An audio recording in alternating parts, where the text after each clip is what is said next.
afternoon. How are you? You sure? Okay. Got some pizza going on, right? Okay, great. My name is Stephen Bell, Dr. Stephen Bell. I am a professor in the Department of Occupational Recreational Therapies in the College of Health, and this is my second year of having some panelists come up and speak with you folks about disabilities and different topics. Basically my job is to find a moderator and some panelists, and so I have done that much so far. And so I'm going to introduce the panel, the moderator, and then we'll move forward with, she will take care of the rest. Our moderator today is Miss Jenny Perkins. She is a master's student in the University of Utah's Department of Parks, Recreation, and Tourism with an emphasis in therapeutic recreation. Today we are proud to have her represent the Department of Occupational and Recreational Therapies and the Recreational Therapy degree program. Jenny completed her undergraduate work at BYU. Now she's here working on a master's. We're glad that she's, yeah, always take a chance when I have that. In psychology, and worked at Maple Lake Academy, a residential treatment facility, worked with adolescent girls. Along with her master's coursework, Jenny has been a research assistant with Dr. Rhonda Nelson in the Department of Occupational Recreational Therapies, investigating the trans-theoretical model of change and multisensory environments in treatment. Dr. Nelson and Ms. Perkins were scheduled to present their research at our national conference, the American Therapeutic Recreation Association annual conference, but were unable to do it because of Hurricane Irma. So we're looking forward to rescheduling that conference and/or finding a place for them to present. So with that, I turn it over to Ms. Jenny Perkins.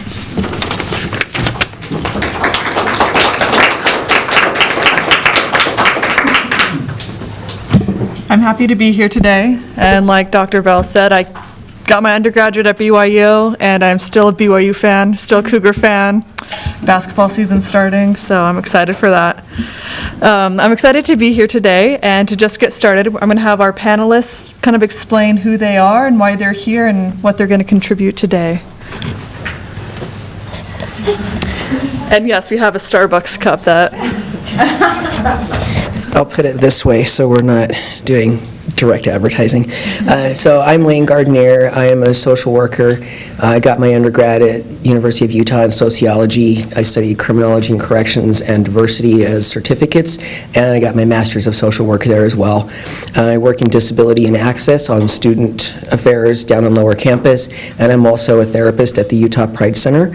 I have a vision disability, so that is why I'm here, and I'm happy to be here, so thank you.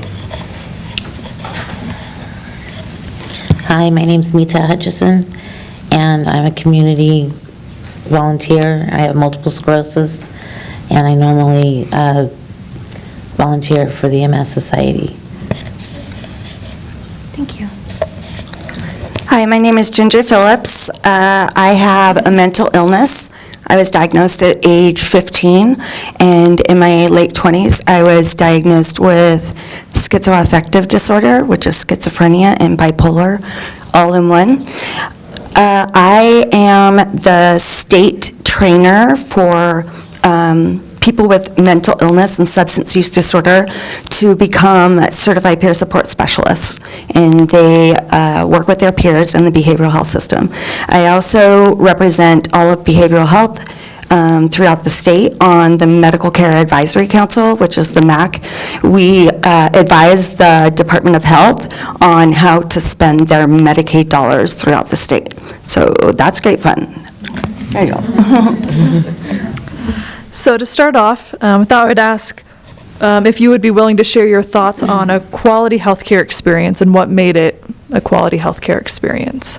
And you're welcome to go down the row, or whoever has the first thought. Okay. Quality healthcare experience for me would be, I do it all the time. I'm pretty much a constant patient at Moran Eye Center, as well as other specialists for different reasons. But a really important thing for me as far as a quality experience goes is an offer of help, whether it looks like you need it or not. It's just simply saying, do you need any help filling something out? Often papers come, or a computer form or something like that, in a case like me, if somebody doesn't know I have a disability, it's not really obvious unless you watch me closely or I tell you. I get to a certain point where I just kind of ask people for help. So sometimes just putting that out there of like, is there anything we can do to assist, and, letting that just be a yes or no really helps me. And generally, I have pretty good experiences in healthcare. I really haven't had too many challenges with it. So my experience has been very positive, actually, but I am also somebody who will specifically ask for help, and I think that self-advocating is probably the most important thing. If somebody doesn't have that inherently as a piece of how they operate, encouraging it at any level is definitely a benefit. The quality health care that I have is the Rocky Mountain Multiple Sclerosis Clinic. It's in the Avenues, and they have over 2,000 MS patients. And one of the main things that you have to do when you do have MS is to be treated to be put on some sort of disease-modifying drug. I'm on the number 1 drug, which is Tysabri, and that is through an IV. And it's $5,000 a month. But because the pharmaceutical company wants you to be able to have the drug, they have different grants that help pay for the drug each month. So that's quality health care on a daily living in my book.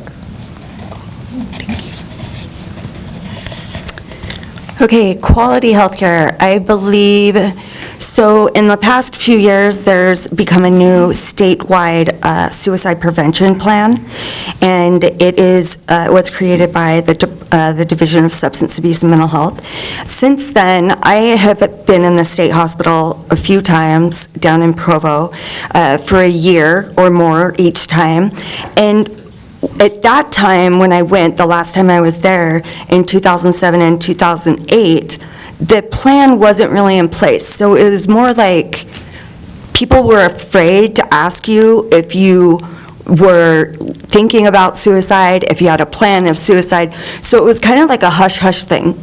But when I got out and I was still struggling like a few years later, when people started to actually ask me within the healthcare system or just people in general, it was more like I am sharing, they're sharing what I was going through. It wasn't like I was all alone because people were asking. The other thing is when I was in uni one time, y'all know uni? Okay, so when I was there one time, there was a doctor, Dr. Bartel, and she was the best doctor, and the reason why is because she started asking me what I thought needed to be, part of my treatment. So it was more person-centered care, and I believe that is very important within the healthcare system. I think I have, in general, had very good doctors. I've been a client at Valley Behavioral Health for many years, and they literally saved my life. And there was just a couple instances that I will get to when you ask the next question that has to do with some of the experiences that I have had as a person with mental illness, and my peers have had as people with mental illness and SUD, that when they went into the emergency rooms, and I will share that with you later. So that leads us into our next question, which is, please share your thoughts of a healthcare experience that you did not experience as a quality experience. What made it a not quality experience for you? Or if maybe not for yourself, for somebody that you have worked with or know their experience. Something that immediately comes to mind is walking down a hallway after somebody, like come down to this room or something like this, I'm often in a place where, like right now, I'm wearing contacts and glasses, and I have a pretty foggy view of this room. If I take these off of any of this mixture of devices I'm wearing in my eyes, I really can't see much of anything. And so often I'm at the eye doctor, and that's the case. And so you kind of would think like, well, you're at the eye doctor, so there's something's going on. But then all this dilating and everything, and I get a lot of tests and photos taken of my retinas, and often it will be like, okay, come down this hall, and it's a person wearing, a white clothing or something like this, and to me it's all a big fog. And if they get more than about a foot in front of me, I can't tell where they're at. So if it's a quality experience, they will follow along very closely, or, I'm right with them.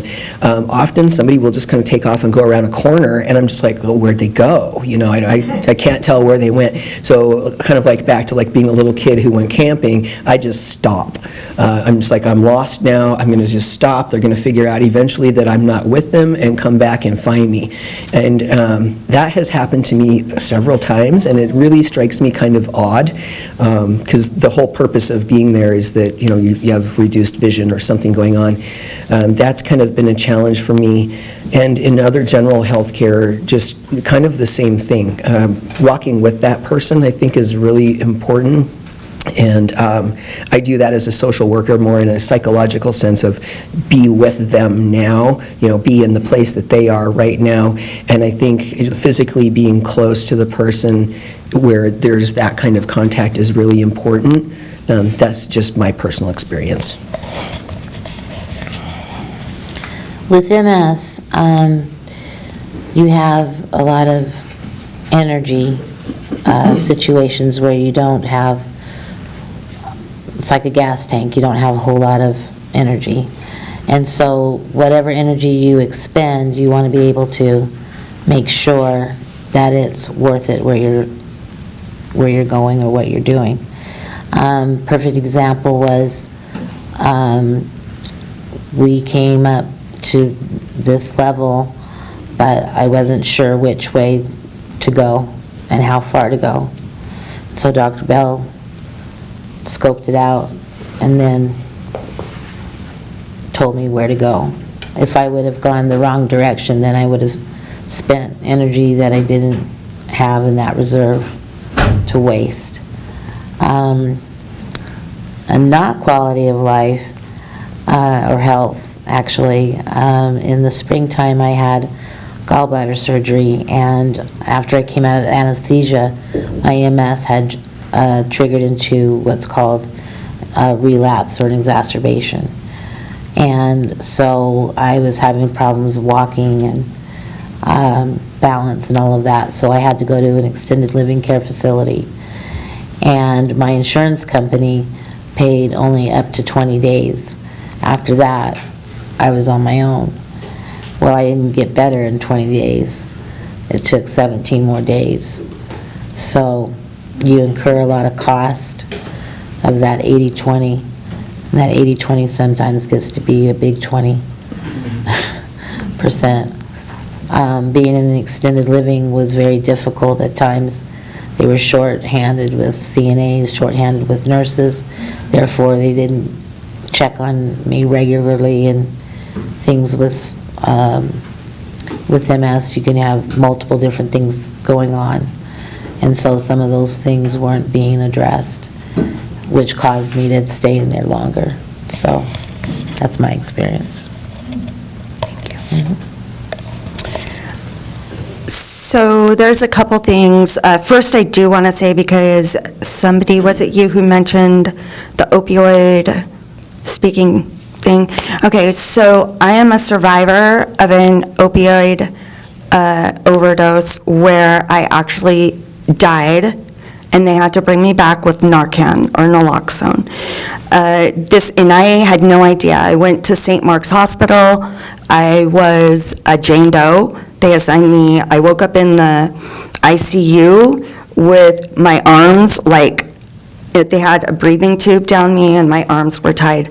But I just wanted to say that just so that you guys know that naloxone is great. And if you guys are around anybody with a, opioid addiction, I would, since it's over the counter now, you can get it from the pharmacy without a prescription, I would suggest you carry it. So that's my thing on the opioid.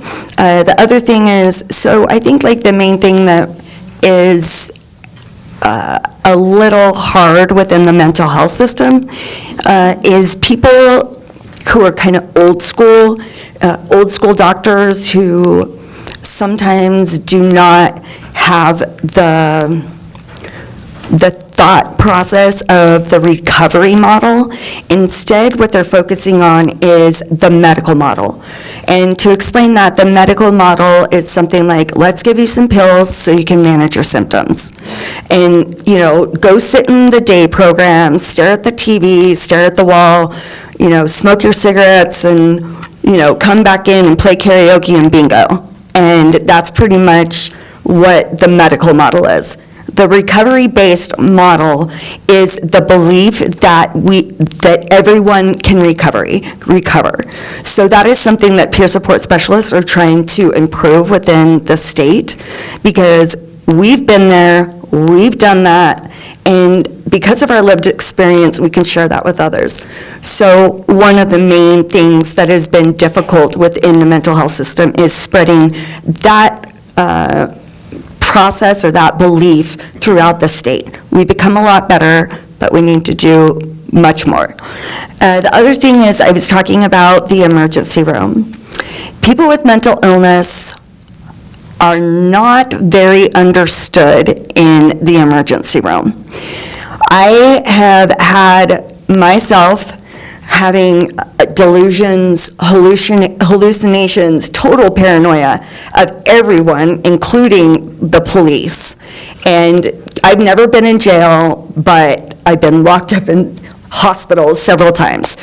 So that freaked me out. And they put me in the hallway and not in a room when I'm sitting here freaking out, like afraid of everyone, that they're gonna hurt me, that I need to fight back, and, just really wild stuff. And they put me in the hallway. And then they put a hospital policeman right in front of me and watching me. They take all my stuff, they put it in some other place, and this has happened to several people. This has never happened to me at any other hospital except for the U. And that's the sad part, because I know that the University of Utah has a very good hospital, yet that part is very disturbing. The other part is, I have gone into the hospital, and even though I was literally delusional, I heard the nurse say, "We got another Gomer." And so I was like, I asked a nurse who worked in the state, or in the ER, and now is a nurse over at uni, and I said, "What does that mean?" And he's like, "Oh yeah," he said, "that means get out of my ER."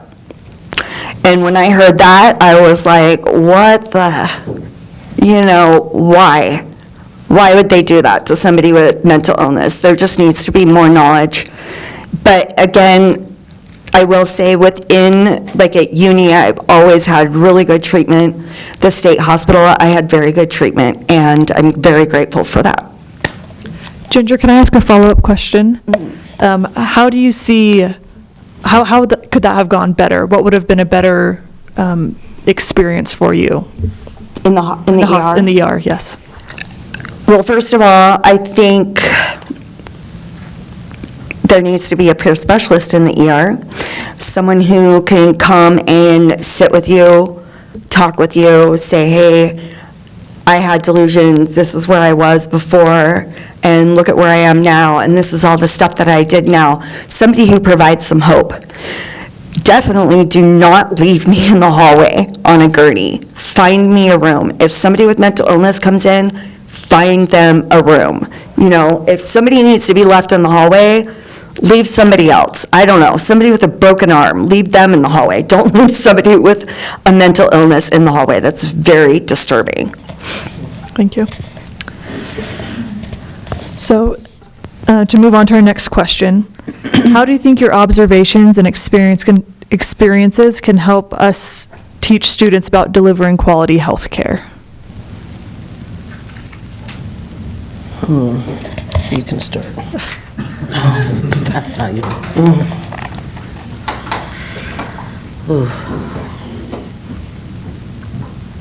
Well, knowledge is power, and the more you know about an illness, the more you'll understand it.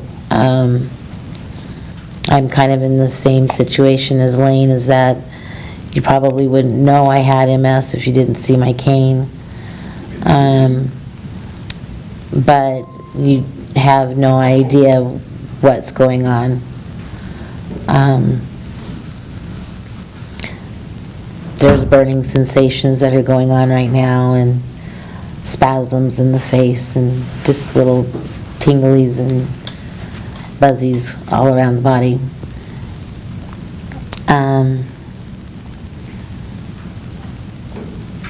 But I just think that if you educate yourself as much as you can about some of these invisible illnesses, all three of us look just as normal as you do, and yet we have these different challenges, and a lot of them need to be addressed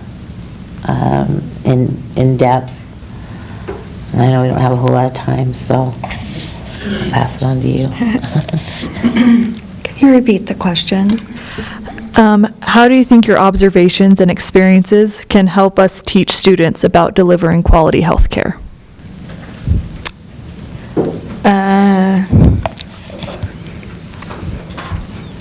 I would say listen and respond with compassion and no judgment. Like she was saying, I'm sitting here and people would not look at me and say, oh my gosh, she has schizophrenia. I've had directors who've said to me over mental health, I can't believe you have a mental illness, you're so articulate. And I was like, so people with mental illness cannot talk, or what are you trying to say? So I think that just listening, asking them what they think would be good in a program that they're working, just, I guess, when I've been a peer specialist, people come into my office either experiencing trauma or having suicidal ideation, and just sitting down and listening to them, sometimes not even saying anything, but then they get up and they say, oh, I feel so much better, thank you, and I really didn't say like 2 words. The other thing is with trauma-informed care, to be very knowledgeable about that. 1 in 3 in Utah have experienced domestic violence, and so I come across that very often, and I guess just keep going back to, I'm going to share this burden with you. Let's talk. Let's not be afraid to talk about suicide. Let's not be afraid to talk about trauma. So those are not a taboo thing to talk about, and I think that's something that really needs to change. I would answer that by saying the way that I've learned the most about the 2 core things I'm passionate about is just being involved. Disability came to me, I didn't even expect that, literally woke up one day and was like, oh, my life is completely different now. So I got to learn that from my own perspective, but also just like working in disability and access on Lower Campus, every single day it's a learning experience.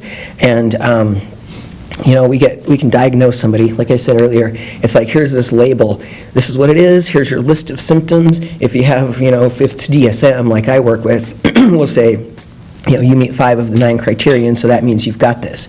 And that's just not where it stops. It stops with what's that individual's experience, what's their lived feeling of it.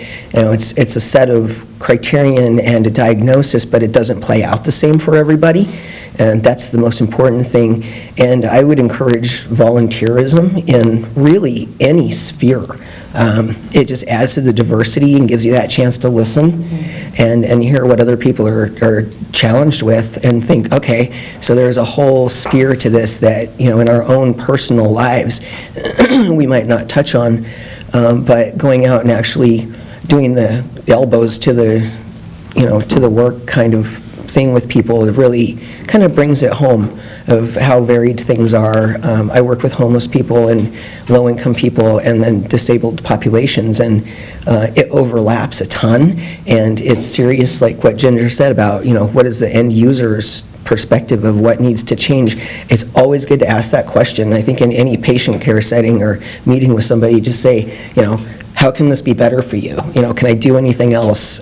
What could change to help you here? Really listen to that stuff and then talk about it. Don't let it stop with you. Like, take it to somebody else and say, what do you think about this? Just get it going and start spreading that, just even the concept of a little bit more thinking on something. Thank you. Do we have any questions from the audience on what has been said yet, or any other thoughts for our panelists right now? We'll go right here. So I see a therapist, and one of my favorite things about her was that she gave me kind of like actionable items to do, and it really made me feel like, oh, I'm in control of my situation. So if you had if somebody gave you actionable items based on your conditions, like what would you wish like it said to you? Like does that make sense? I'm just kind of confusing. As far as tools to cope, Right. or It's like with depression, people tell you like, oh, meditate or something, and like it's like, yeah, we've heard the essential oil story, but like something more like concrete, like plan out your day, or like what are some like concrete things that you've done that maybe you could pass on to other people? from my perspective, you actually just nailed it, which is plan out your day, because something that pops up is unexpected stuff. You never know when something is going to kind of come up unexpectedly, and you kind of have to prepare in advance a little bit for it. Kind of like if you have mental illness, you have that kind of toolbox that you're like, okay, I know I've got these skills. When you feel something start to get overwhelming or something, you can kind of pull some of those out and say, okay, that's the meditation and the breathing. From my point of view, it would absolutely be plan ahead.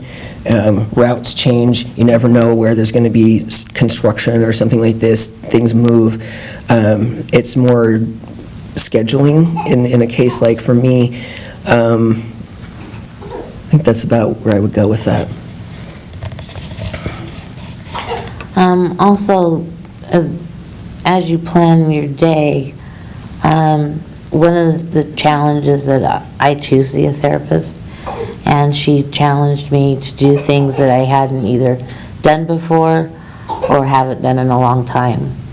So this summer I went camping, and that was really a challenge. Getting up and down off the ground, didn't have a cot,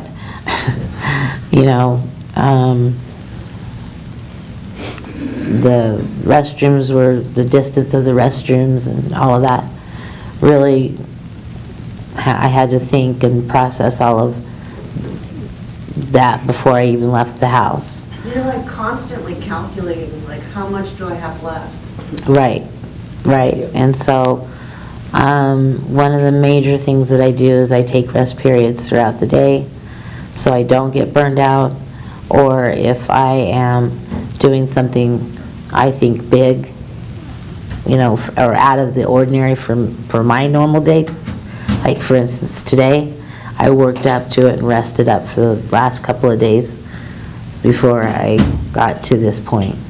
So then that way I'd have enough energy and cognitively, because the MS messes with your cognitive skills a lot as well. So then the other thing that I did is I went to a concert, Prince revival concert, by myself. and I had my electric wheelchair. I knew I was going to have to walk far, so I brought the electric wheelchair and sat in the handicapped accessible areas and had a good time. Drove there and drove back. So like, it seems like everybody like plans their days, but do you let other people know? Like, this is my schedule, this is what I can do today? Like, do Oh, other yeah. people know? Yeah, I work part-time only. I'm in a golden situation because I was a student who used the services of Disability and Access all through college, so I knew about it, and I started working there first as a volunteer, as a peer mentor, and then they hired me on as a paid employee in 2010, and I've been there ever since. So I kind of have this cool work thing going where it's all set, like everybody knows my deal. If I need accessible information, I can get it. If I need equipment, it's there. So it's really, really cool that way, but I do work part-time, and definitely have a point where I burn out on things. And knowing that, I mean, that's probably the most important thing, is just letting people know, like, there's a certain point when I'm just kind of maxed, and it's a vision thing for me, but it translates physically. I move my head and my neck funny to read things and to try and see my screen. I get quite a lot of pain that way. I just get eye fatigue and headaches, and I'm just reached the point where it kind of turns into cognitive fog, like cog fog, because it's just not coming in right.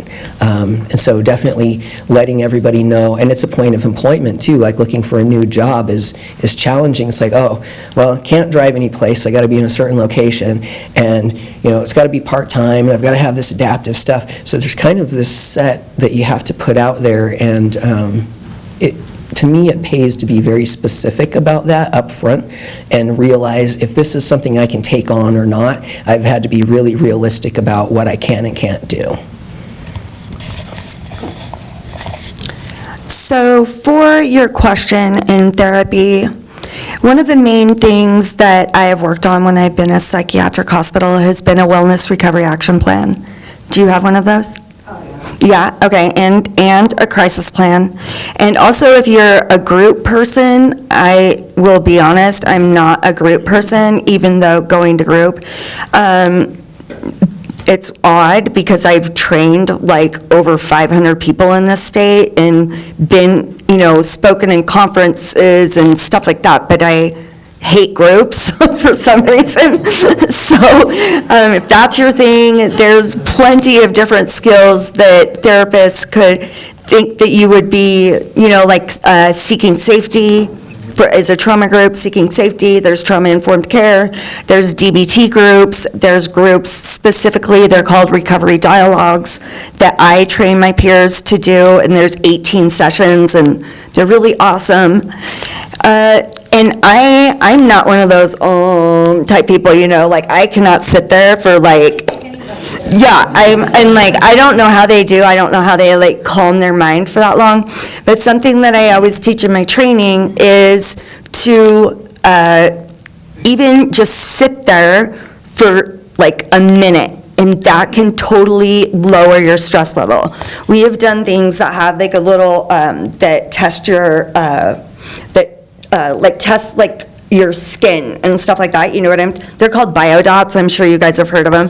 So every time we give those out in the training and everybody is like black, and then we do 1 minute and that's it, of a breathing and just calming your mind, and everybody's turns purple and blue, and you can totally tell that that works.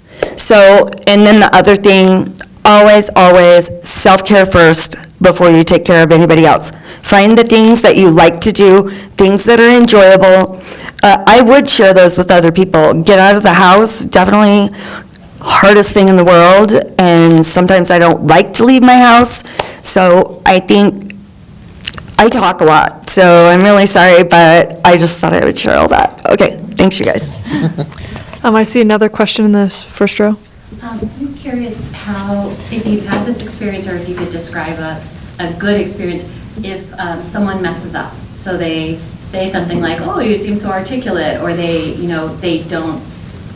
are too far along the hallway and they realize it. Because I think for a lot of people, you do something stupid or awkward and then realize it. How do you recover that relationship, especially if it's a patient-provider relationship? Like, how do you say, what's the best way to say, I'm sorry, I just messed that up, and I want to rebuild this relationship?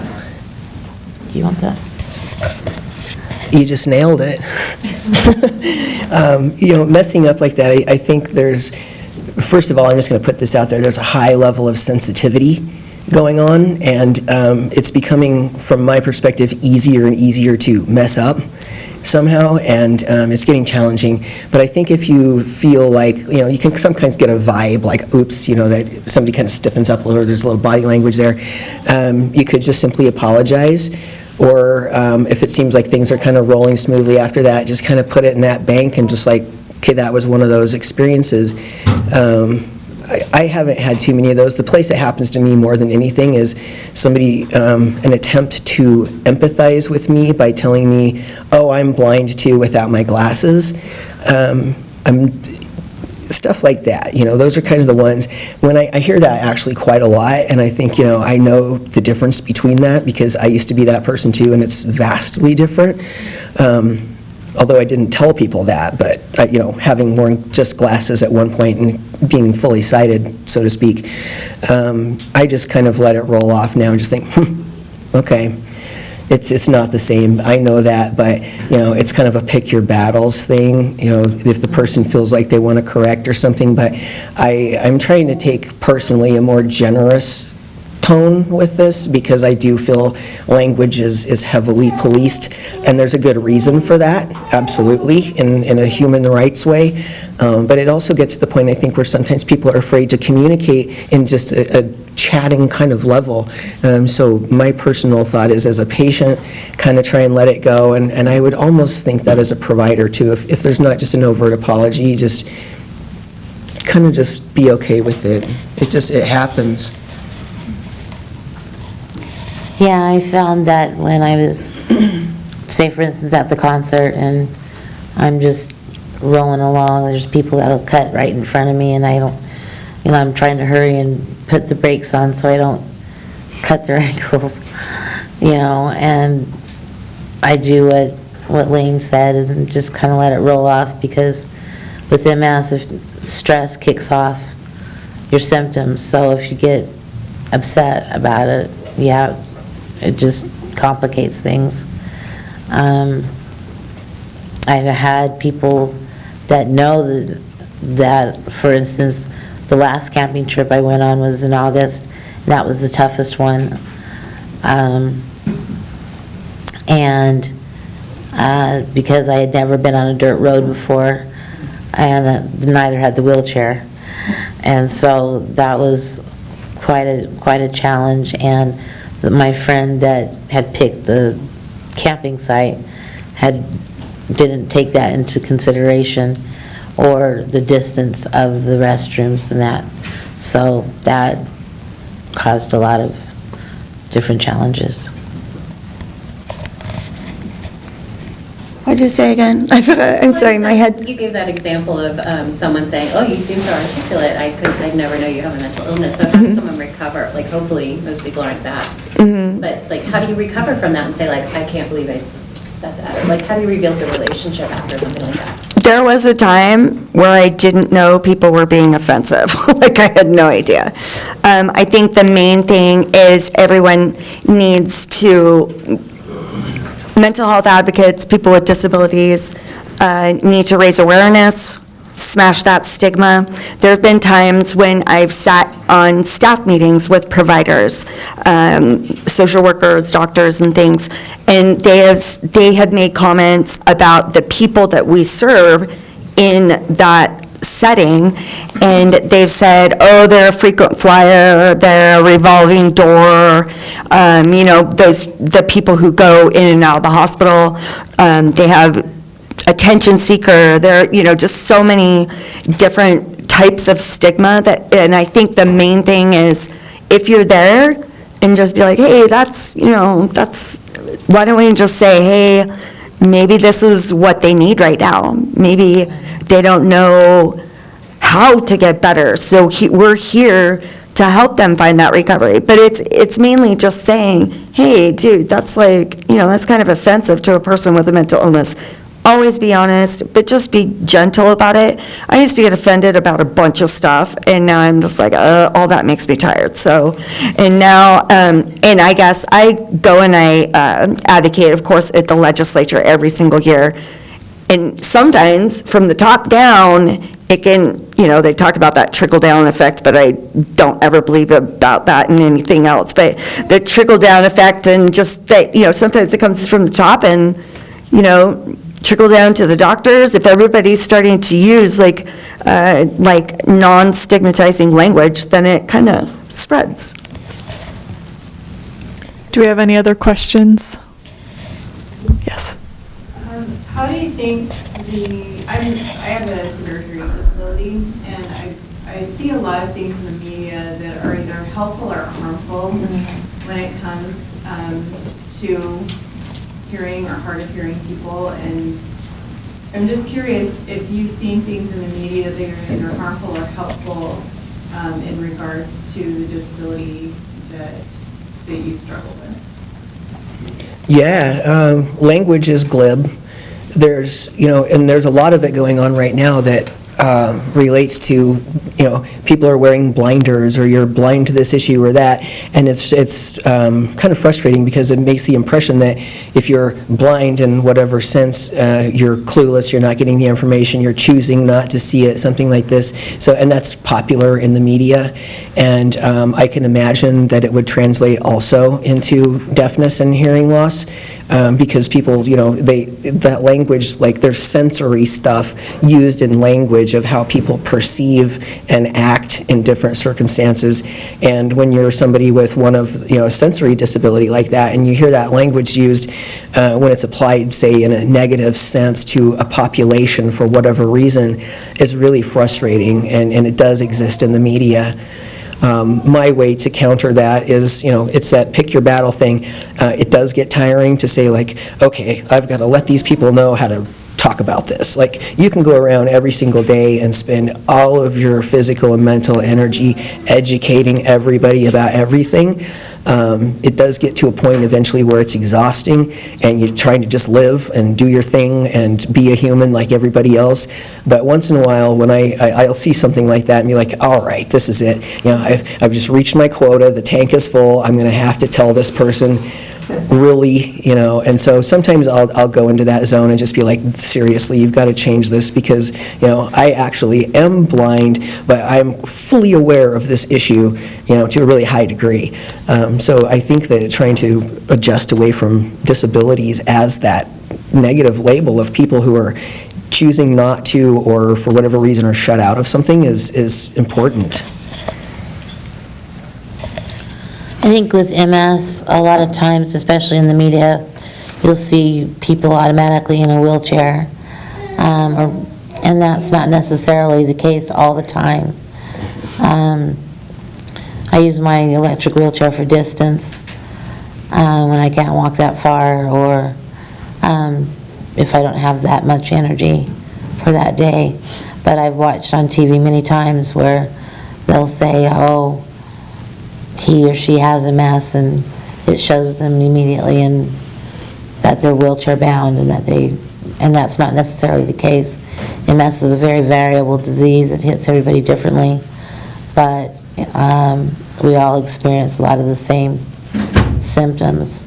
So that's why it's so important to educate yourself about the disease, because there are so many variables that go into it. Well, one of the big things that is always in the media is when there are mass shootings. And always it goes back to they had mental illness. We got to make this list of all the people, send it to the FBI so they don't all get guns. And I'm like, okay, Nazi regime, I don't want like my name on some database, you know what I mean? It's like, so, but if people took more time to realize that the Federal Substance Abuse and Mental Health Services Association has come out with a lot of data that says that people with mental illness are more often the victims of violent crimes than the perpetrators. Yet, the only thing that we hear about mental illness is people who are going around and shooting everybody. The other thing is with those, when you also think of, like, say we're going to Halloween right now, what Halloween thing have you not gone through that has somebody in an insane asylum, somebody with like a straitjacket on, which they haven't used since like the 60s, and, somebody, even some of the haunted houses have even said insane asylum, haunted insane asylum. So like that kind of stuff, and that's all over the media too. It's like, okay, and then I just have to say this other thing. Another thing that was in the media several years ago is they were trying to get children to wear hats or helmets for when they rode their bike. And the slogan that they had was, "Don't be insane, protect your brain." And I was like, okay, so that's a slogan you're gonna put on all these billboards all over. It's just stuff like that, But I think just literally raising awareness as much as you can. If you see something on the TV and it has to do with something that you're passionate about, I call the newspaper, I call the news stations, I call the legislature, I call everybody, I get everybody involved. So that's what I do. We're about out of time, so I just want to ask our panelists if you have any final thoughts that you'd like to share with the group. I would just probably say, always be ready for something new. Everything is case by case, no matter what you think you're dealing with initially. When I first started meeting with people at Valley Behavioral Health as clients on the forensic unit, I never read the diagnosis first. I met with them, and it's dear to my heart because as a person with a diagnosis, I don't want that to be the thing that comes through the door first. I mean, I don't. It's going to come up no matter what, but I want someone to know something else about me first, and so that's how I treat people that I work with. When I got diagnosed with MS, I was 31, at the peak of my career. I was working for NASA. I was the first female on 4 different satellite projects. I loved my job. Woke up the first day and I had double vision. Woke up the second day and I was paralyzed on the right side. 6 months later, I find out I'm pregnant. So, baby's fine, graduated, she's 23, doing very well. But one of the things that I try to do in my life is put little challenges in front of me to keep me grounded, and I like to volunteer, not just with people with MS, but also with young kids, just to talk to them about how important it is about education and to also teach them about compassion and empathy. There's not a lot of that going on around. And just, I think, take it one day at a time and know that not everything's going to be the same way every day. There's always going to be some new changes and new positive possibilities. So. First off, I want to thank all of you for listening to us today, and I think it's really great that you're looking into the recreational area and working with people who have disabilities and all of that. I think it's great when people want to hear the stories of people with lived experience. I go along with what you say about in my training, the first session, the first page of what I say is, if you're here to learn about your illness, to learn about your diagnoses, to learn about your medications, you're in the wrong place. So what we do is we just focus on the person and not their illness, but how they can reach recovery. So thank you all.